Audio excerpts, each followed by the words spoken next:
going to be president of this country, whether you like it or not. And I will preside over the affairs of this country, including presiding over you. I think you must start adjusting to that reality. The sooner you do that, the less chest pains you'll have when that reality comes. So what chest pains would result? Racist chest pains.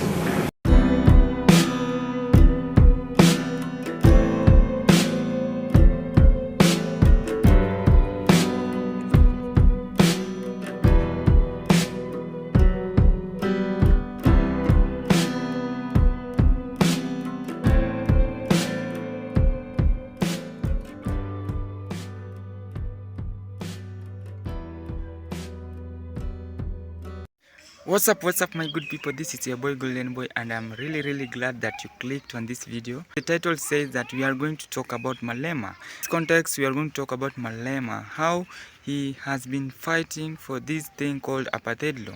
You all know that the apartheid law benefited only the white settlers here in South Africa, and it is the reason why this man Malema is fighting for the black South Africans. So because many white settlers took the black land and they have initially settled in that country, and they are owning it as their own country, and it is this reason that Malema is fighting for the black. Now I don't want you to get bored in this video, otherwise I just want you to see this video at the end, then I see you at the end. As an individual, remove your emotions and deal with me as a professional.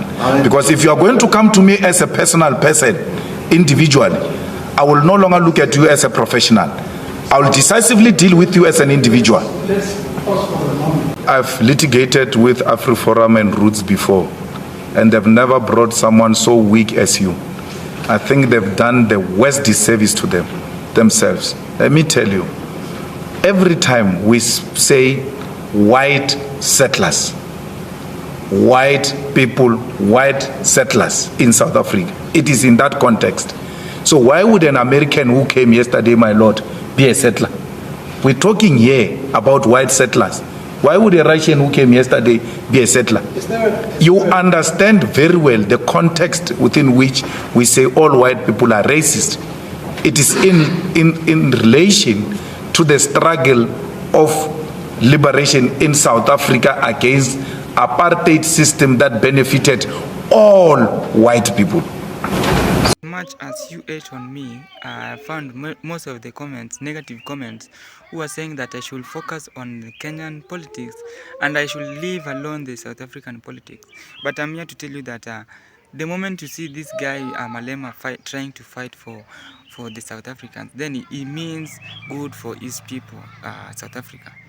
In this video, you'll find that in this time, Malema was taken to the court because he was found guilty of singing songs that were talking about some people badly, but instead he said that he was trying to defend people, and that the song didn't only mean bad thing to those European people. Instead, the song was meant to remind the black people how they suffered long time ago, how the white Europeans tortured them long time ago. Instead, in this case, it's during the apartheid regime. As much we talk about good things of Europeans, I want to tell you that the European people suffered from something called cardinal sin. This is a sin that tortured many people, that it was unimaginable. They were treating people like animals. They were treating people like, I don't know how I could say it, but very badly. And it is in this case, even Malema gave us a story of how some of the strangers people came to their home and stripped her mother naked while he was there in the house. And it is something that has traumatized Malema for a very long time, and that's why he has always tried to be activist of these guys against the system that has made many black South Africans, many people, black South Africans who own that land, to suffer. You're suffering in your country, and that's why he has always tried to advocate for this this initiative. Some of my friends told me that they can't vote for Malema. These are friends who I got from the comment sections. They told me they can't vote for Malema because Malema is very arrogant and is someone who doesn't know what he's doing. Now, it came with an example of during our campaign, during this time of this government regime, this is Ruto's regime. The Ruto is trying to describe the way Ruto was trying to to give his campaigns what he will achieve the moment he get elected. And I came to realize that the same thing Ruto was also doing. He was very promiscuous. He was someone who will give you many. He will use a target of this thing called hustlers, and many hustlers voted for this regime. But at the end of it, after he was elected, he turned against the regime, and now many people are being taxed all over our Kenya, and people are complaining. People have given up in our country here. But I'm not trying to say that this guy is not doing bad to our country. Instead, he's trying to collect the debts that our country, other regime collected, and they had not settled. Now look at the European country, the Ethiopian, look at the Ghana, look at other countries who defaulted international loans. And you can see now they can't have other loans, they can't be offered other loans for development. But this country, Ruto's regime, is trying as much as possible to pay for these loans. The only thing that is making African countries to have such to have those loans is because of poor governments, corrupt leaders, corruption, and many things that involve the settlement of government funds. Now, I don't want to say that this thing the same way that Malema is not going to do his work.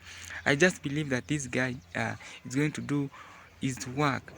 He's going to support the South Africans. He's going to try to return back the land that was stolen by the white Europeans, by the white settlers here there in South Africa. Okay, my question here is that do you think it is very good for other people to dictate us, other people to rule us, other people to give us what we should do in our own country? Do you think it is very good? This is why I'm trying to say that Malema means good for people, because it's trying to return the power to the African leaders. It's trying to return the power that was stolen to the African leaders during the independence. You can imagine, you got independence, but yet you are still being dictated outside. You still be dictated on how you can vote for your leaders, on which leader you can take to be your president, to be your MP. This is something that has happened in many countries, and I'm not only talking about South Africans. I'm also talking about other African countries which they have installed their puppets so that they can continue to steal other resources from Africa. Okay, this is an example of what I'm trying to say, that these guys are trying to dictate us. Imagine you are in your own house. Someone comes and tell you what you should cook. Someone tell you on when you should wash your clothes. Someone tell you on what you should do for your kids. This is the same way that what is happening in African countries. Someone is controlling Africa. Even after getting independence, many African countries still don't have freedoms. Many African countries still can't make their decisions. As much as you doubt this, I want to tell you that there has been many attempts to reduce the population of Africa so that they can try to take over the African countries. They can try to settle in many countries. Now, can you take a look at roads in many of the countries? You'll find that they were being named after English during those times of colonization. And up to date, there are other roads which, even cities, there are other cities which have not been renamed up to now. You can imagine, do we live in these people's mindset? Do we live in these people's mindset? Because it is because of us that they became rich. It is because of us that they are there. They are there up to date. Now, I don't want to say that racism exists all over the world.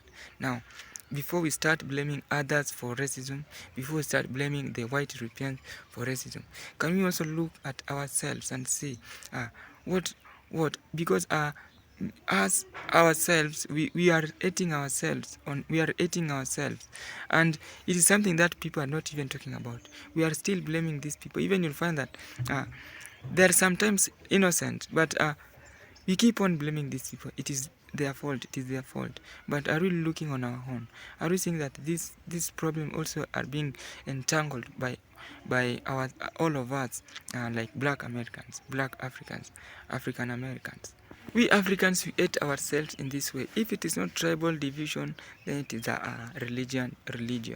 Now you'll find that many Africans are still killing themselves because this guy doesn't support this certain regime. This person don't support certain religion.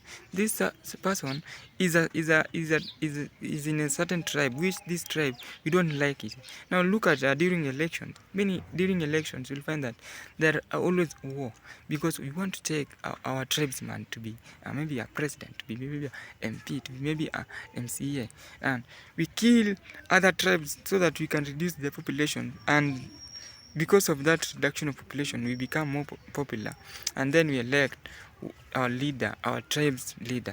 Now if we continue doing this, then I think these guys will continue colonizing us, both in mindset and physical. And now I really liked that you clicked on this video and you watched up to this point. I don't want to talk much about Malema, but I'm only trying to say that as much as you see there's a negative side of Malema, then you don't know Malema who he is. Malema is someone who can help many countries. He has tried to advocate for African countries to come and have that their power, to come and have that power to have in issues of sorting out their issues, their internal issues, and not bringing out their issues to other international cases. Now I don't want you to get bored in this video. Otherwise, I'm really wishing you a happy new year, and see you in the next episode, that is 72.